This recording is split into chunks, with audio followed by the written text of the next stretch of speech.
Something was watching us from the lake. I've never been the type to believe in the supernatural.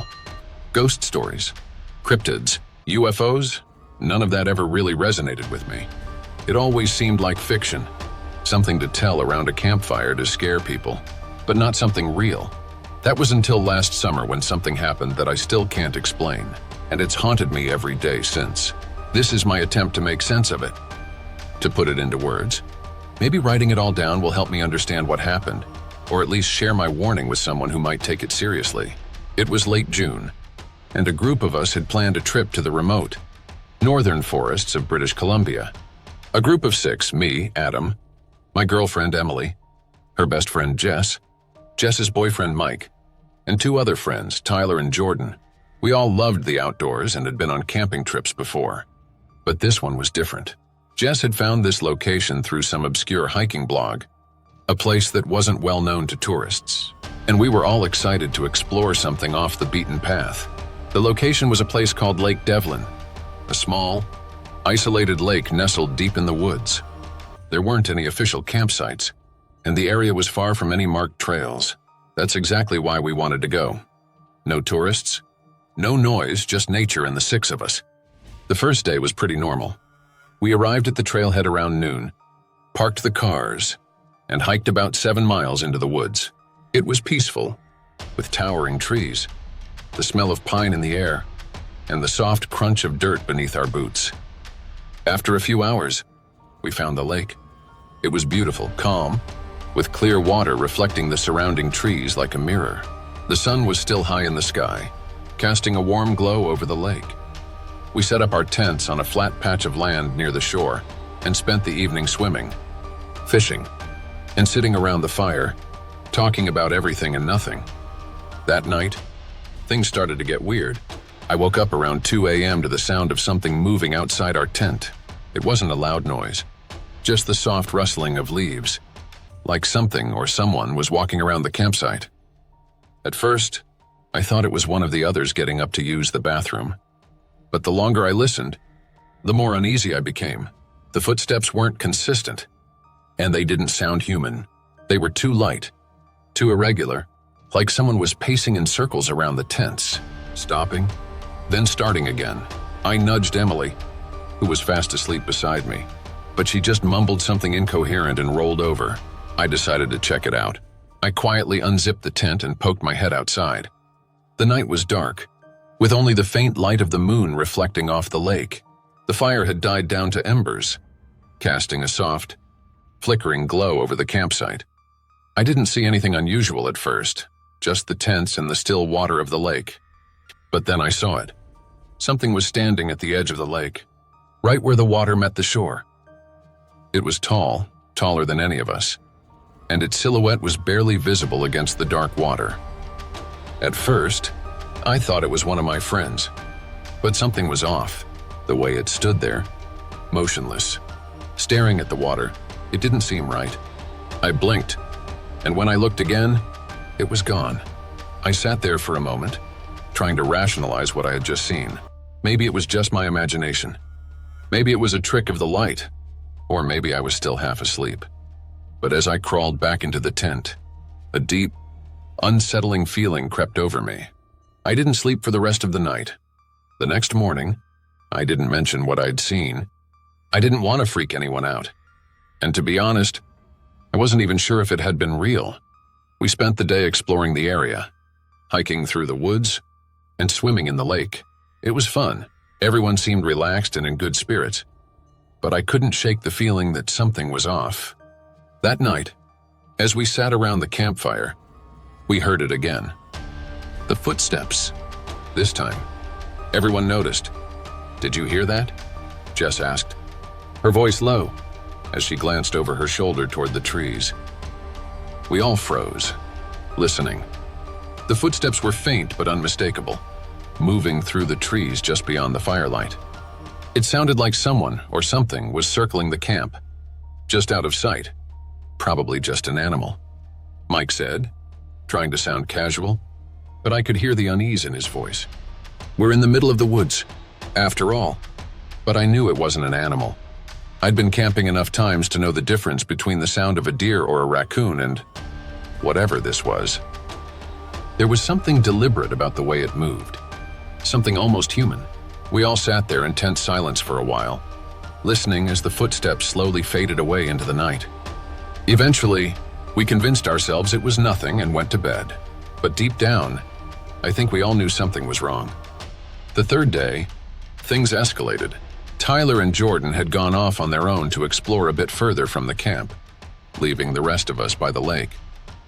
It was mid-afternoon, and Emily, Jess, and I were sitting by the water, just relaxing and enjoying the quiet. Mike was fishing a few feet away when suddenly he froze.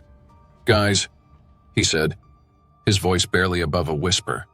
"Look over there." We followed his gaze to the other side of the lake, where the trees cast long shadows over the water. At first, I didn't see anything, but then there it was, that same figure.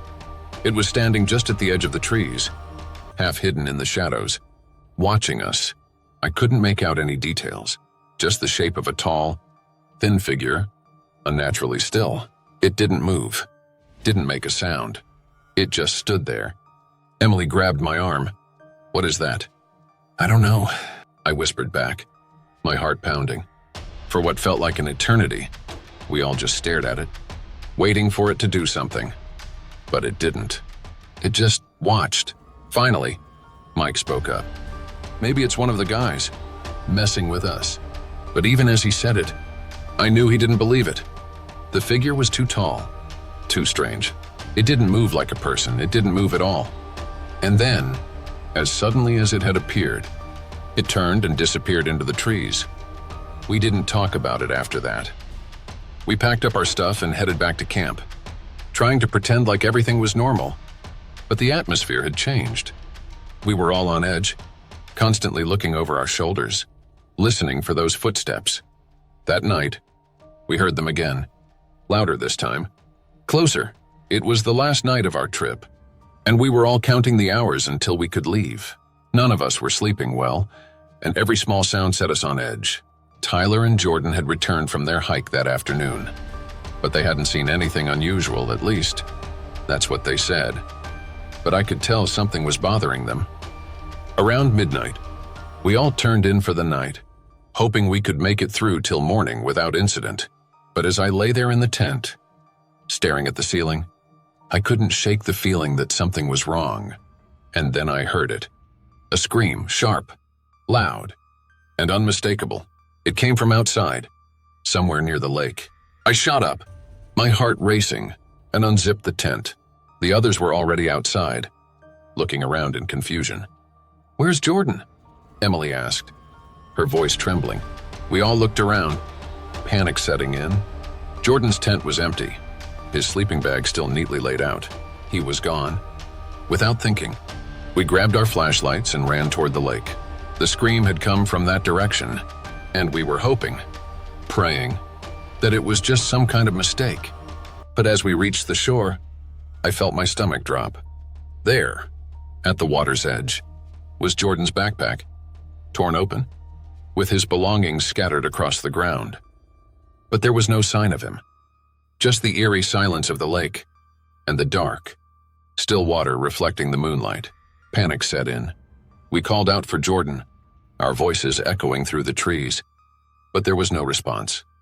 The footsteps were back, louder, more frantic now, circling us like a predator stalking its prey. And then we saw it. The figure was back, standing at the edge of the trees, watching us. But this time, it wasn't alone. There were more of them, 4, maybe 5 tall, shadowy figures, all standing still, all watching us from the darkness. They didn't move, didn't make a sound, just stood there, their presence suffocating the air around us. "Run," Mike whispered. And that was all it took. We bolted, sprinting back toward the campsite, our flashlights bobbing wildly as we ran. The footsteps followed us, faster now, closer. I could hear them behind me, the sound of something crashing through the underbrush, gaining on us with every step. When we reached the camp, we didn't stop. We grabbed what we could, backpacks, jackets, anything, and kept running. We didn't look back. We ran through the night, our breath ragged, our hearts pounding, not stopping until we reached the trailhead in our cars. We didn't talk about what happened. We didn't need to. We all knew we had seen something that shouldn't exist. We left that place behind, but it's never really left us. It's been 2 months since we left Lake Devlin, and I still don't feel safe. None of us do. The moment we returned to civilization, we made a pact. No one would talk about what happened. Not to friends, not to family. We didn't want to be the crazy people who claimed to have seen whatever it was. But even though we swore to keep quiet, the memories stuck with us. Those dark figures, the vanishing of Jordan, the terror of that night. We tried our best to move on. We went back to our lives, back to work, back to the mundane routines of everyday existence. But things weren't the same. I started noticing little things right away. It began with the dreams. Every night, I dream of the lake. I see the still water, the dark trees, and those figures standing at the edge of the forest, watching me. Sometimes, I hear Jordan screaming in the distance, his voice echoing through the woods, but I can never find him. Other times, the figures come closer, too close. They stand over me while I sleep, faceless, unmoving, and I wake up in a cold sweat, my heart pounding. I tried to ignore it, convincing myself that it was just a nightmare, a result of the trauma from that trip. But it wasn't just the dreams. I started hearing things too, footsteps outside my apartment at night. That same soft, deliberate pacing I heard in the woods. When I looked through the peephole, no one was ever there. But I knew something was. I wasn't the only one. Emily called me a week after we got home. She sounded scared, her voice shaky. "Adam, I think something's following me." She told me she'd been hearing strange noises around her house, tapping on her windows at night, whispering just outside her door. She even said she saw something tall and dark, standing at the end of her driveway one night when she came home late from work. She swore it was one of those figures from the lake. Mike had a similar experience. He called me in a panic, saying he saw something standing in his backyard, just staring up at his bedroom window. When he went outside to confront it, there was nothing there, just the same eerie silence we heard in the woods. It was happening to all of us. Tyler was the first to crack. He started calling us, sounding more and more paranoid with each conversation. At first, it was little things, like how he'd catch glimpses of shadows out of the corner of his eye, or how his dog refused to go into certain rooms of his house, growling at seemingly nothing. Then, his calls became more frantic. "Man, they're here," he whispered one night. "They're outside, watching me." I don't know what to do. I tried to calm him down, telling him it was just his mind playing tricks, but I could hear the fear in his voice. Tyler wasn't the type to get scared easily. He was the most level-headed of all of us, but whatever was happening was breaking him. The next day, he didn't show up for work. His boss called me, asking if I knew where he was. I didn't. None of us did. We tried calling him, texting him, but there was no response. Finally, after a few days of silence, Mike and I decided to go to his place and check on him. When we got there, the house was dark, the blinds were drawn, and his car was in the driveway, but there was no sign of Tyler. We knocked on the door, but no one answered. "Tyler?" I called out, my voice echoing through the quiet neighborhood. "Tyler, are you home?" Still nothing. Mike tried the door handle, and to our surprise, it wasn't locked. We exchanged a nervous glance before stepping inside. The place was a mess. Clothes were scattered all over the floor. Empty beer bottles littered the kitchen counter, and the living room looked like it hadn't been cleaned in weeks. But what struck me the most were the drawings. They were everywhere, on the walls, the tables, the floor. Dozens of frantic, scribbled sketches of those same figures we'd seen at the lake. Tall, shadowy shapes with no faces, just standing there, watching. We searched the house, calling out Tyler's name, but there was no sign of him. His bedroom was empty, the bed unmade, and his phone was lying on the nightstand. Dead. That's when I saw it, the note. It was taped to the mirror in the bathroom, written in Tyler's shaky handwriting. I can't take it anymore. They're inside now. I'm sorry. My heart sank as I read the words. I knew what it meant. Tyler was gone. We called the police, but they didn't find anything. No sign of foul play. No evidence that Tyler had been abducted. It was as if he had just vanished. Like Jordan. But I knew the truth. After Tyler disappeared, things only got worse. Emily stopped going to work. She said she couldn't leave the house anymore, that the figures were getting closer.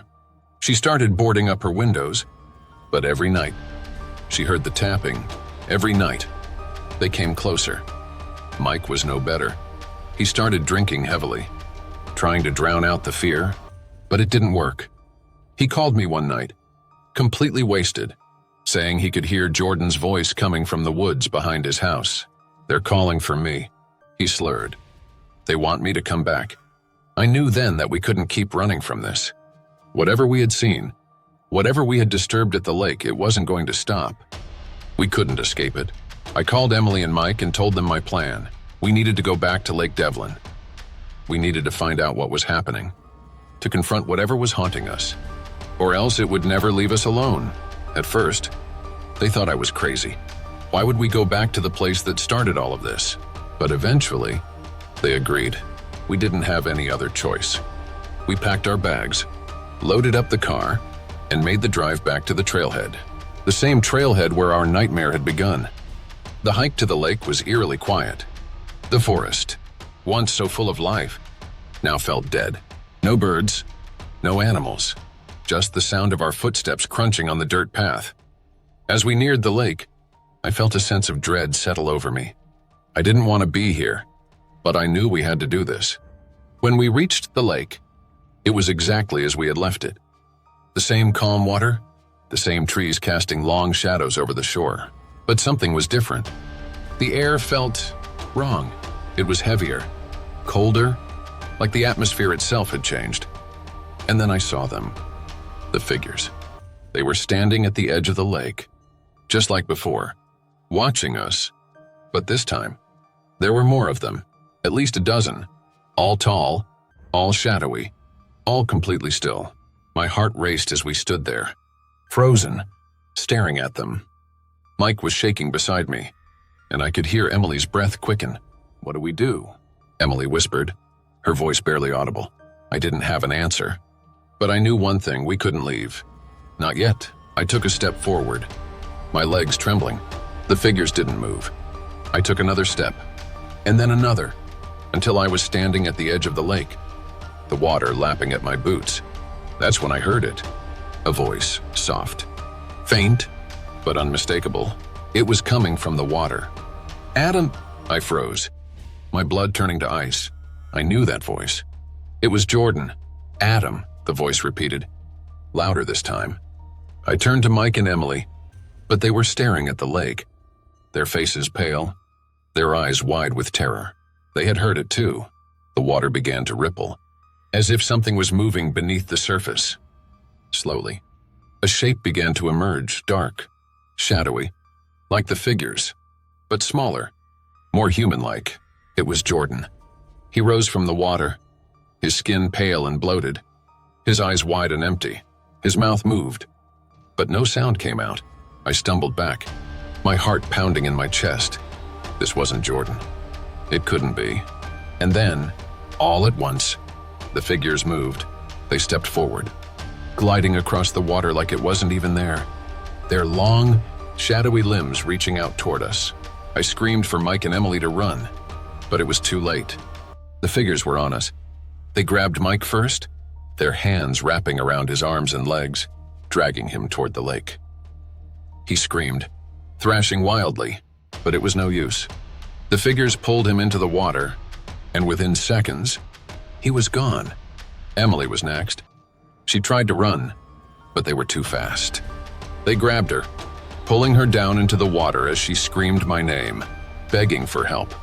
And then there was silence. I stood there, alone, at the edge of the lake, my heart racing, my body trembling. The figures had disappeared, and the water was calm again, as if nothing had happened. But I knew better. I knew they were still there, watching, waiting, and I knew I would never leave this place. It's been 2 weeks since I returned from Lake Devlin. I don't know how I made it out alive, but I wish I hadn't.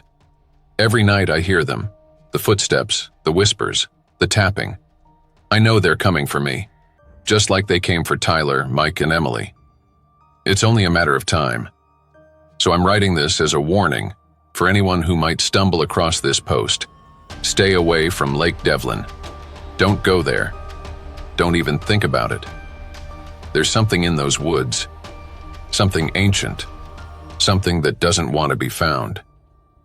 And once you see them, once you hear them, they never stop.